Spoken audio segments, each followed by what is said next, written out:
everyone, wherever you are on earth.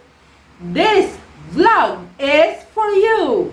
Welcome to the channel's English Tips from Teacher Cecile and Trainers in English, Arts, and Holistic Development.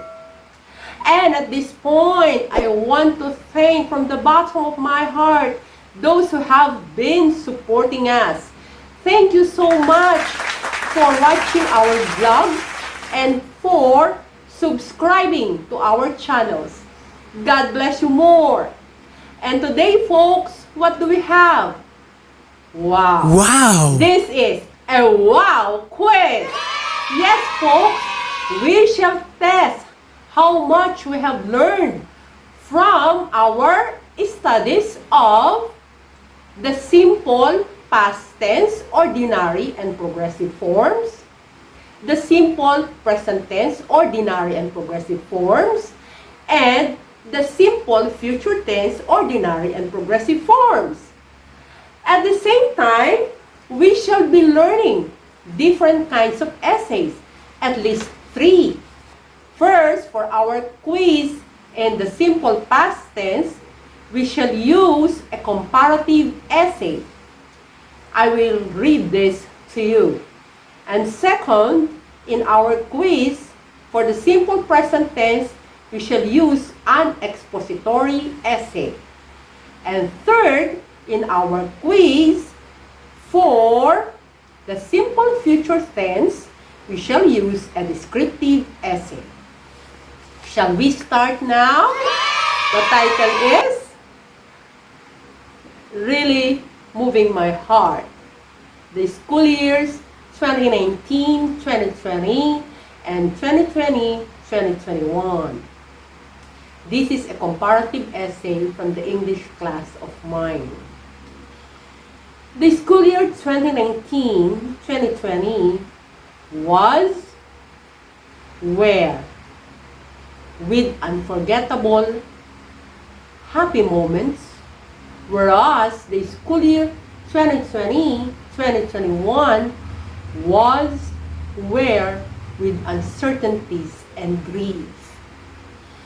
During the school year 2019-2020, classmates were hugging one another and were enjoying every moment in school. Everyone else, for example, was chatting, and was laughing. Choose your answer. Aloud during recess time without fear of being infected with any disease. Teachers were greeting students with smiles, and everyone else in school, though busy and tired, was managing, choose your answer, to exchange pleasantries. There were, of course, problems in life, but any time a student could cry on his friends or advisors' shoulders. Get-together activities were made, choose your answer. Everyone forget hardships. Everyone was cried before God during spiritual retreat. At home, parents and children were being together at night and on weekends. And no one was being afraid to go out, to have extra work at night, or to go on an outing in weekend. Life was being, choose your answer, difficult. Yes, but there were being several ways of earning. Everyone was surviving. Everyone was fellowshipping to strengthen one another. Everyone was living freely until the monster was coming. Choose your answer. Hospitals were getting filled with patients. Around the world, death rates uncontrollably were increasing. Most of the victims of the monster virus COVID-19 were the frontliners. Several places in the Philippines were locked down and poverty was being extreme. For the poorest of the poor were not able to make a living. The government were extending choose your answer, help, but still it could not suffice. School year 2020-2021 was starting late. This period, each one was crying in agony. Each one was asking for help. Each one was losing hope. The government had to stop the face-to-face schooling and had to make schools shift to modular or online studies or to blended use of both modular and online means of learning method. DepEd authorities, school administrators and staff, and faculty members were exerting choose your answer. So much efforts, but still many private schools were shutting down, along with other kinds of businesses. Students were starting to answer voluminous activity sheets. Since then, wearing of face masks and face shield, use of alcohol, and frequent washing of hands and bathing were must. The new normal had to be born amidst lamentation.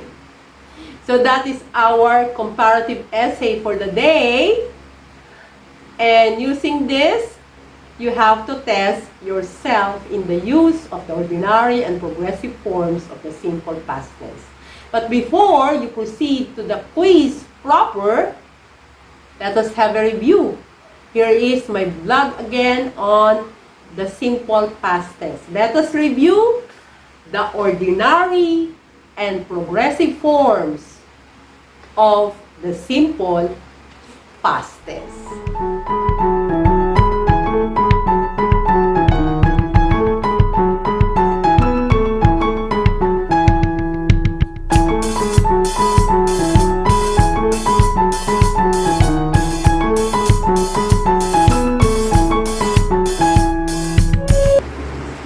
Hi there, wherever you are on earth, this vlog is especially for you. Welcome to our channels, Teacher Cecil, and once a teacher, always a teacher. Well, today, as I often tell you, this channel has been made, Teacher Cecil, for you to be given tips on English. But this will be shown also in once a teacher, always a teacher. Well, I want to discuss what sometimes is very confusing to many people. The ordinary form of the simple past tense and the progressive form of the simple past tense. When we say ordinary form, we simply say it was done already. It was finished. That's how we take it in English. Once done, done. Everything finished. No longer connected to the present. And it is just saying, for example, when we say, I ate yesterday. Kumain ako kahapon. As simple as that. Now, it's different when you say, kumakain ako kahapon nang dumating siya. An action was going on when another action occurred or happened. In English, that will be, I was eating yesterday when he or she came. Another example, I studied last night. Nag-aral ako kagabi. Even if you say, this is the confusion for many.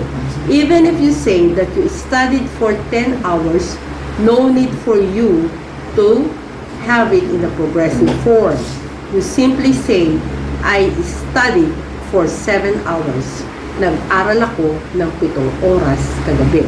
It's different when you say, nag-aaral ako ng may 7 oras na nang bigla na lang may lumundag na pusa sa aking kandungan.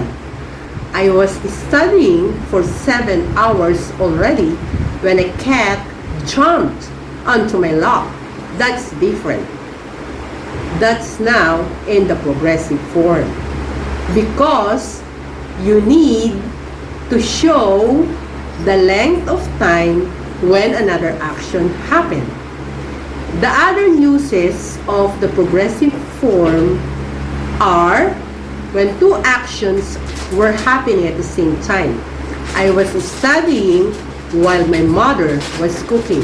Nag-aaral ako habang ang aking ina ay nagluluto. I was studying last night while my mother was cooking. So two actions at the same time. Another, the third one, an action which was occurring or happening at a certain time in the past. I was studying at around 8 o'clock last night. Nag-aaral ako mga alas 8 ng gabi, kagabi. But when you just say, you did it, you did the action, no matter how long it was. I studied seriously for 12 months. So you simply say, studied. We have more tips. We have more tips in the future, my dear students. I say dear students because this is especially dedicated to the Achievers Education on Academics and Arts Training and Mentoring Center students, and of course their families, as well as the students of Elijah's Marketing in Canada. Thank you so much for watching me. Please like and subscribe. Teacher CECILLE, and once a teacher, always a teacher. When you see the two channels, there is a slight difference, but the bottom line is you will learn so much from both channels. Till the next time, hasta la vista, till we meet again. Bye-bye! I love you all in the Lord!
Now that you have finished reviewing the simple past tense, ordinary, and progressive forms, let us proceed to our quiz. Wow, quiz!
Hi there!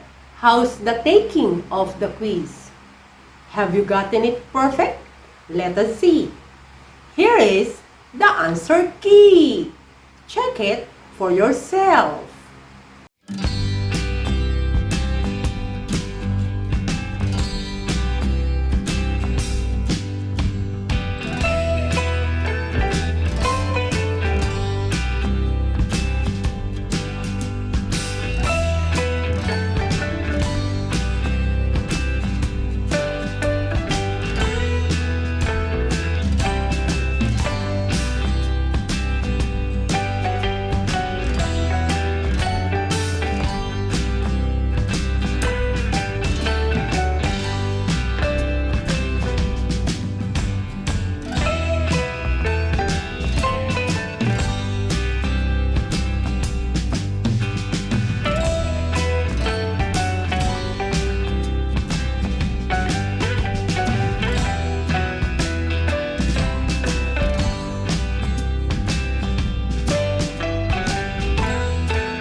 Now that you have taken the quiz in the simple past tense, I suggest that you also try to write a comparative essay. As you know, a comparative essay compares two things, two characters, two situations, etc. So, you may practice yourself and use the simple past tense, ordinary, and progressive forms. Try it. By the way, we have another quiz. Yes, wow quiz! This time in the simple present tense, ordinary, and progressive forms. I will read to you another essay, and this time, this is an expository essay from my class also. And the title is, Why is English Important to Learn? Let us see. Since time immemorial, English has been occupying the top in the language list of the world. In commerce, politics, medicine, daily living, and these days in technology and multimedia.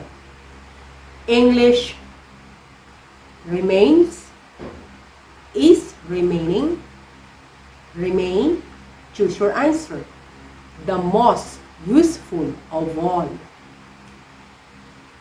English is being the language of the most powerful nations of the world.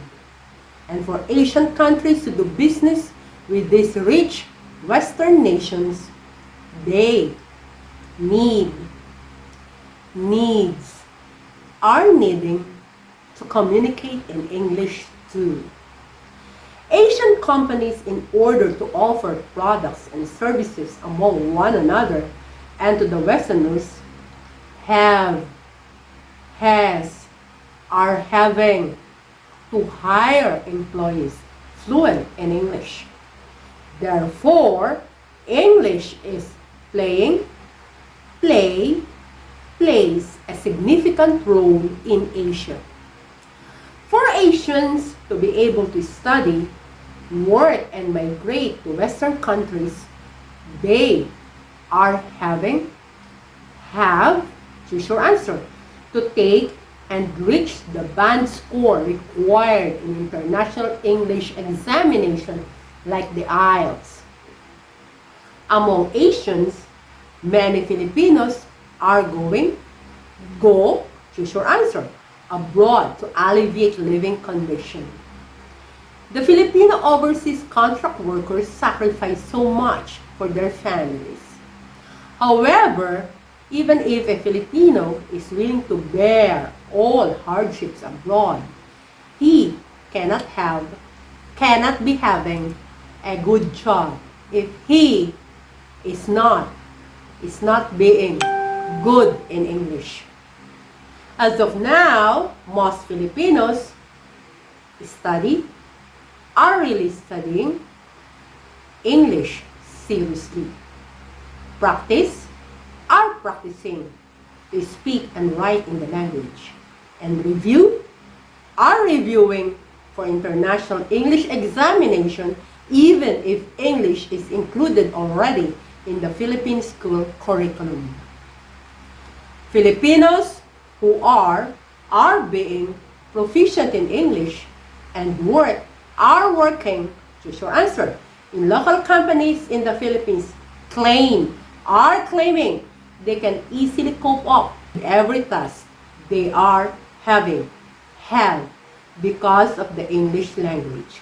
More so, good communicators of English are get promoted easily too. In Philippine schools, students who can be communicating, choose your answer, well in English, easily are participating in classes taught in the language, and they are getting good grades, are becoming scholars, and are graduating as honored students. The English language is being very important. No single minute is being wasted in studying it. So that is our expository essay, why is English important to learn. Now at this point, we shall review on the simple present tense, ordinary, and progressive forms.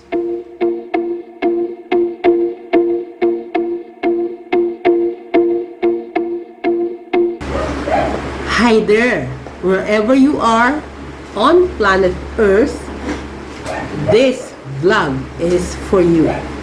Yes. And as I have promised you, in the channel Teacher Cecile, that's me, and in the channel Once a Teacher, Always a Teacher, you will see tips on English, fun in taking care of pets, especially dogs, enjoyment in preparing vegetarian dishes, and amazing experiences in studying herbal plants. And more, you will also be helped to prepare documents, for example, like those needed to go abroad or needed to apply for study grants abroad. What else? You will also be given tips on how to take IELTS and other international English examinations.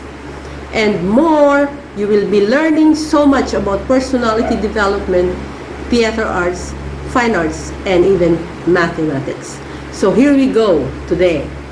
Well, one confusion in English is the difference between the simple present tense, ordinary form, and the simple present tense, progressive form.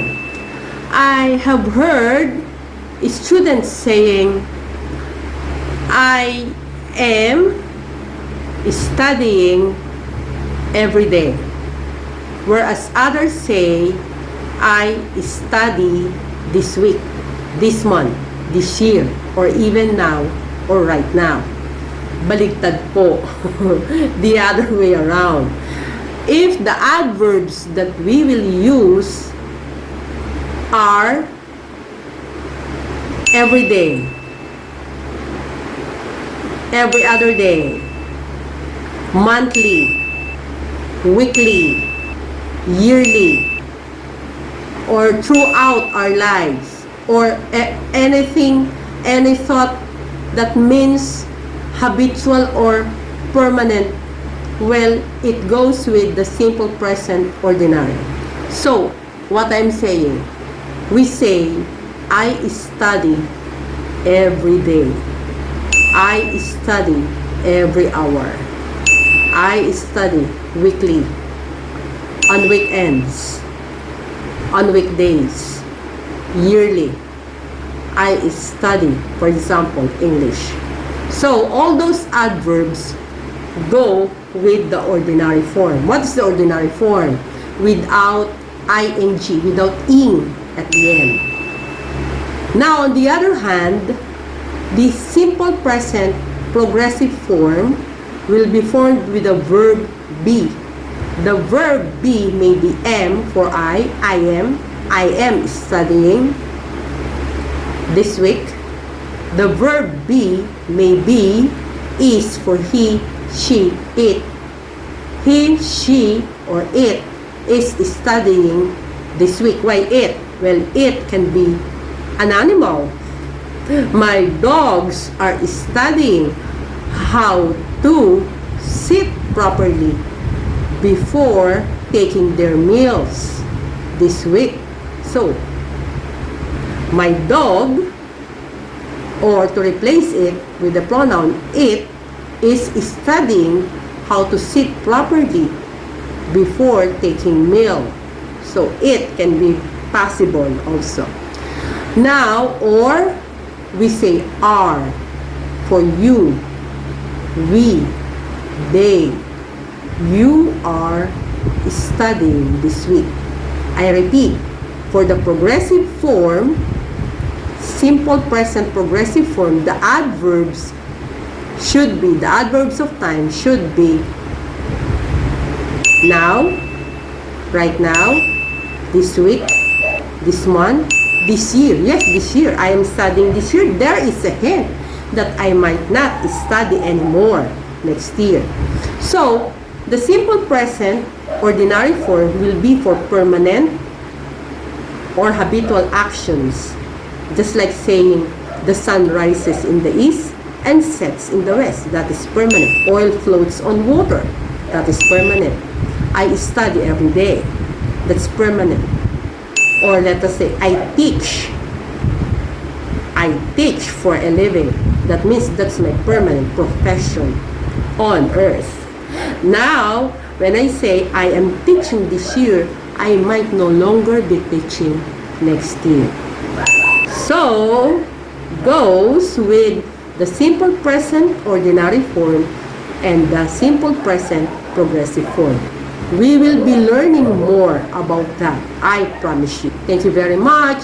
Till our next vlog here in Teacher Cecile and in Once a Teacher, Always a Teacher. By the way, you can find me in FB by looking for Teacher Cecile AEAA or Teacher Cecile Cruz. We also provide free consultations, and you can read more about English in the page and in the group AEAA Training and Mentoring Center. Just look for that in the FB. And also, you may reach me through my messenger if you want. But first of all, please like, subscribe, and view more of our video recordings.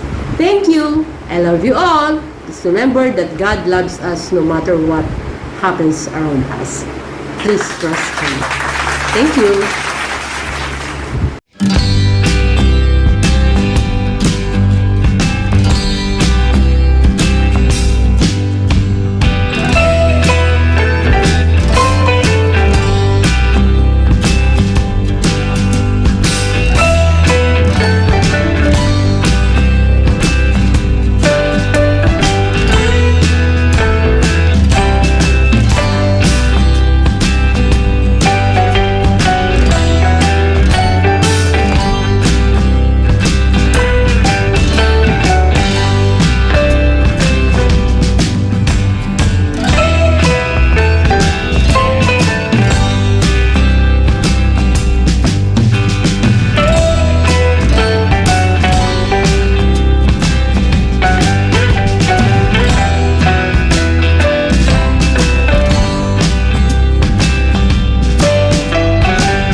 punctual review of the simple present, ordinary, and progressive forms. Now, let us have the quiz.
How's your taking of the quiz? What do you think? Have you gotten it perfect? Let us see. Here is the answer key.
You have gotten a perfect score.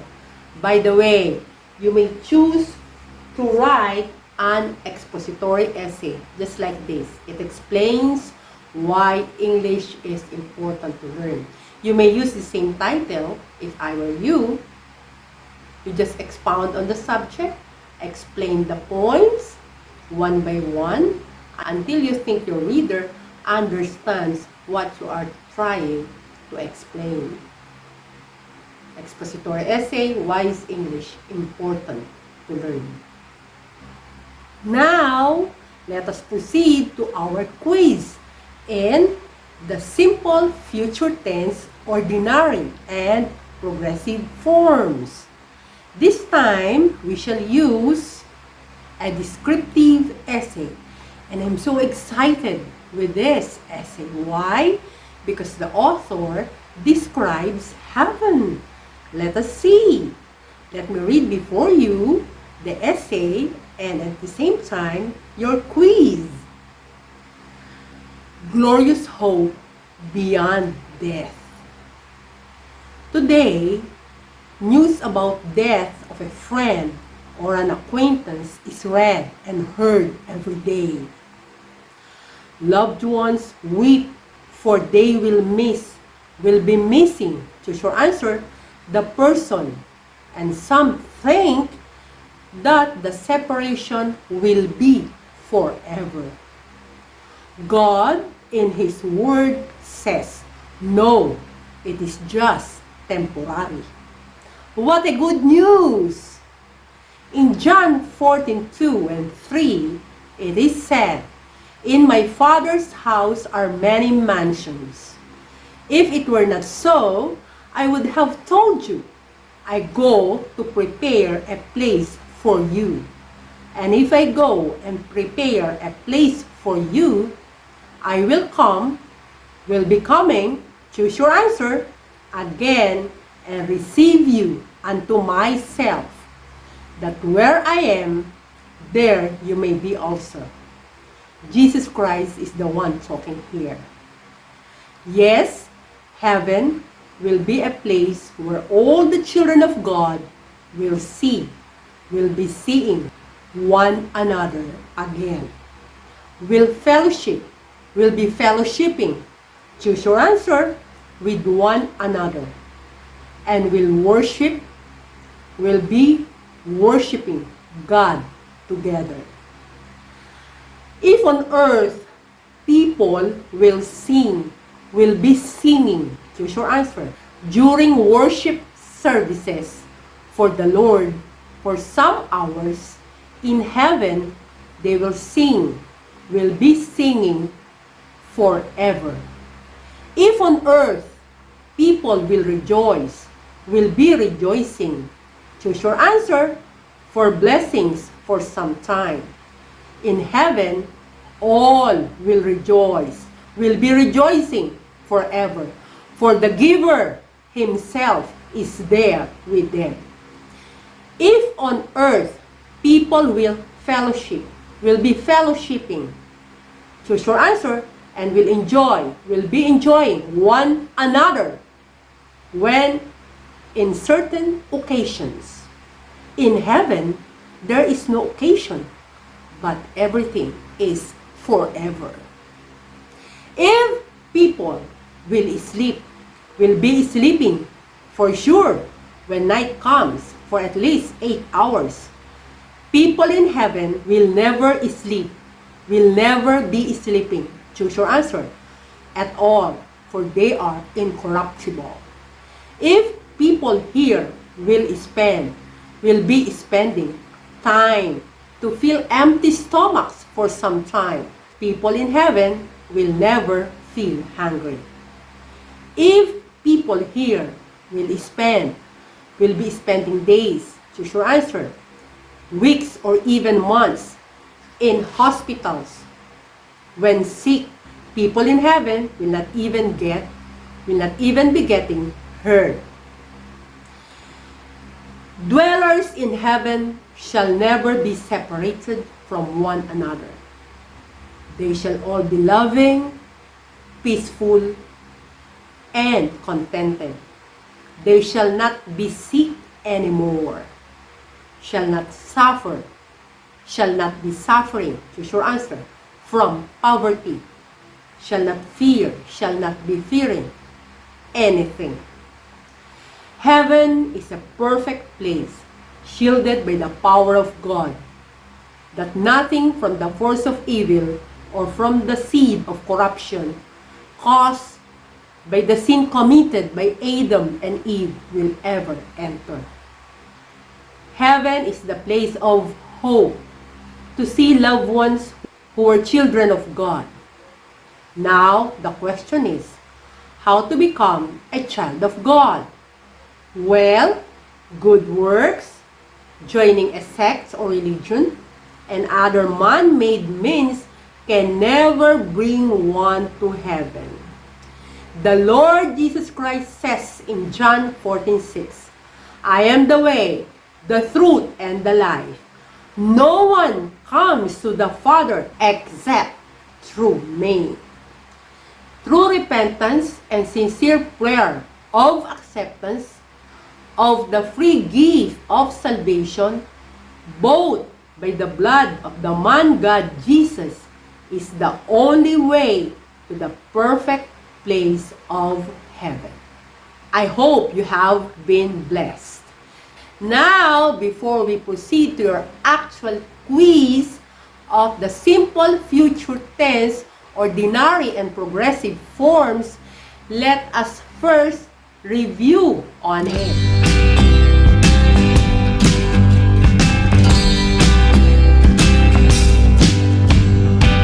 Hello everyone, wherever you are on earth, these channels are for you. Teacher Cecile, and once a teacher, always a teacher. As I always say, here we offer you different tips on English proficiency, preparation of vegetarian dishes, taking care of pets, and many more, like personality development, taking IELTS, and other English international examinations, and then having more fun in theater arts, in mathematics, in fine arts, and all the rest.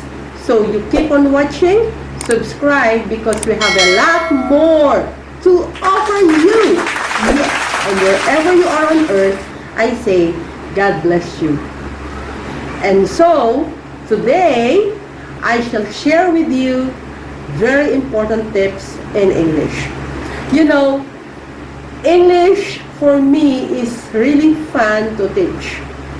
One time, one of my students asked me, Ma'am, sabi niya, he said, why is it that in English there is had-had? Had-had in Filipino means something in the body that ails you. I do not want to explain it here anymore. That is had-had. Sabi ko, taking it so seriously, anak, anong ibig sabihin mo sa had-had? Eh, hindi po ba?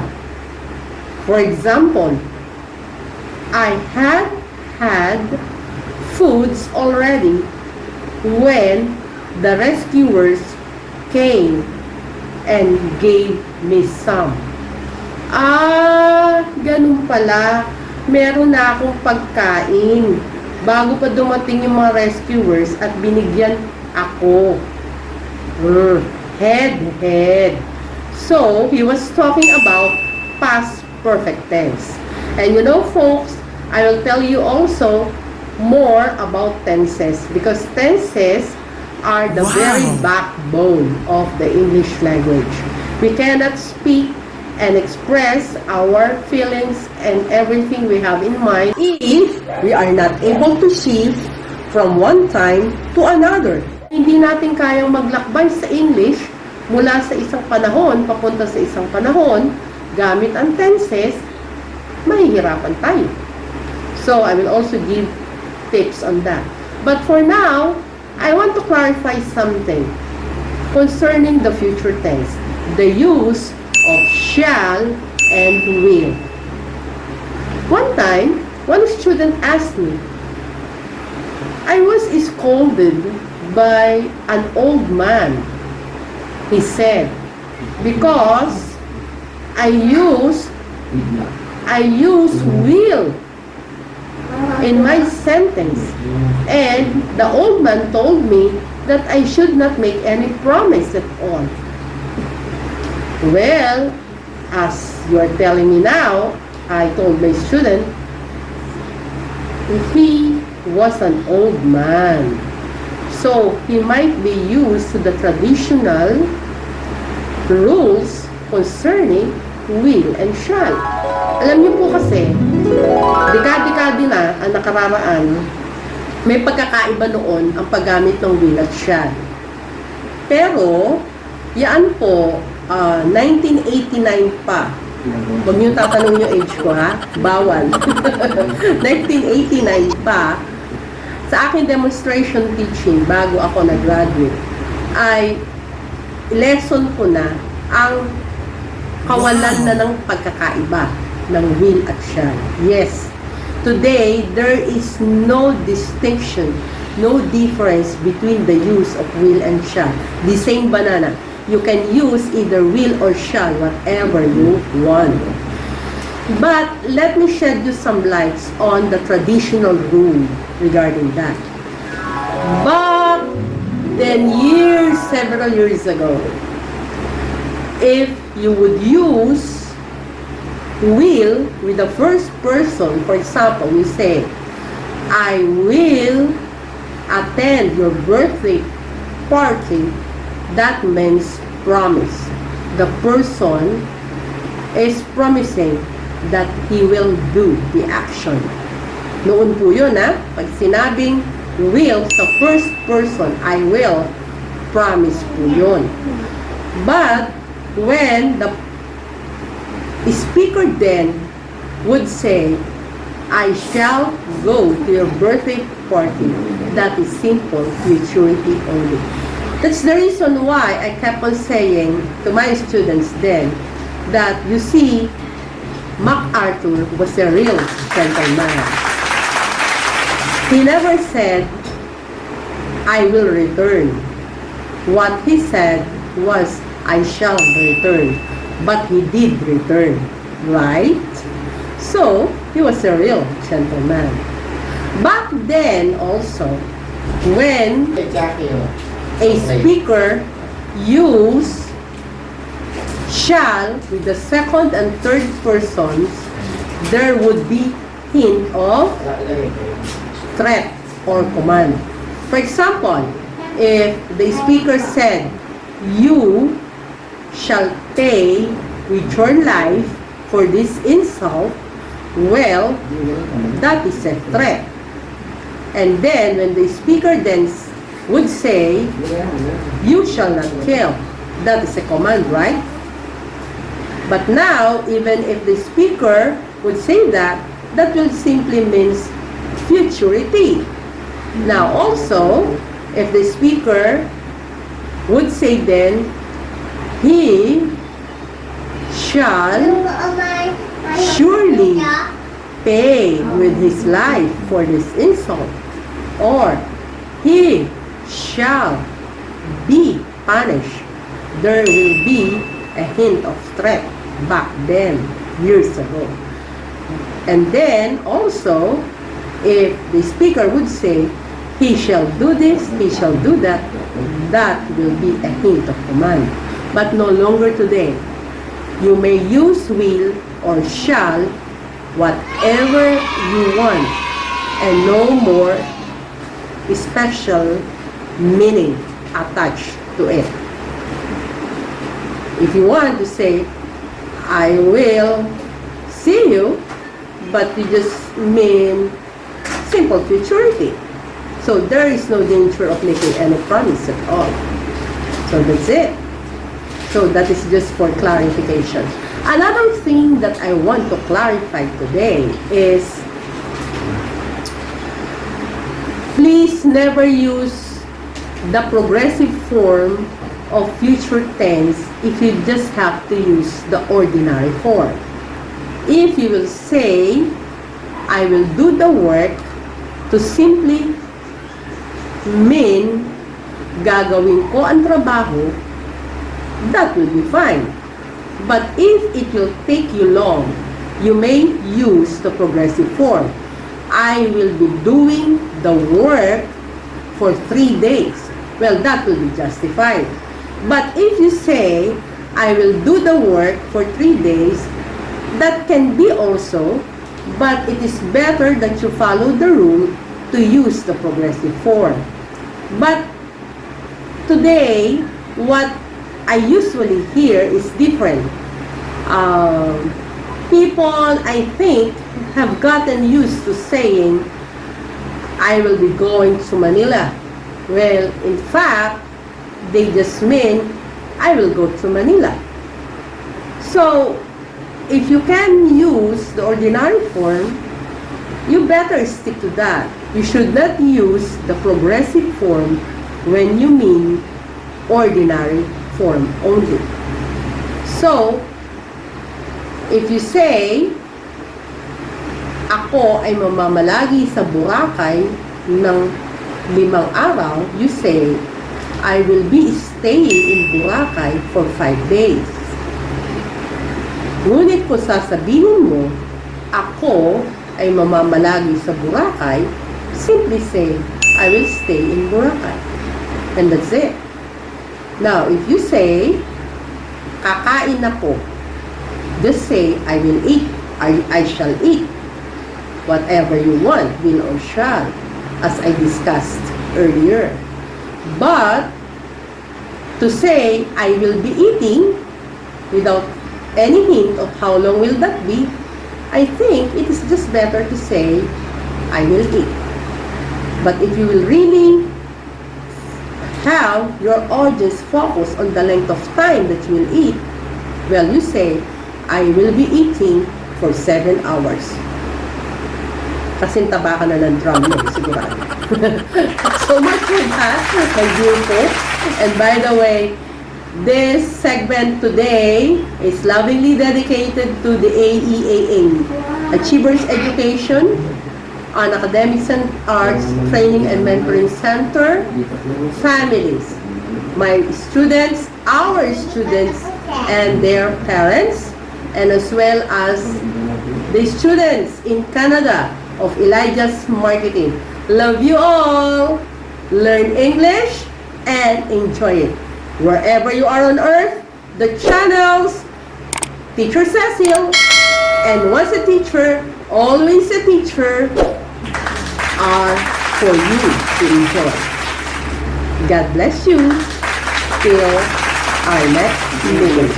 Bye-bye! Hindi yan mawawala.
How's your review? Are you ready for the quiz? Here it is.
What do you think? Have you gotten it perfect? Let us see. Here is the answer key.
What is your score?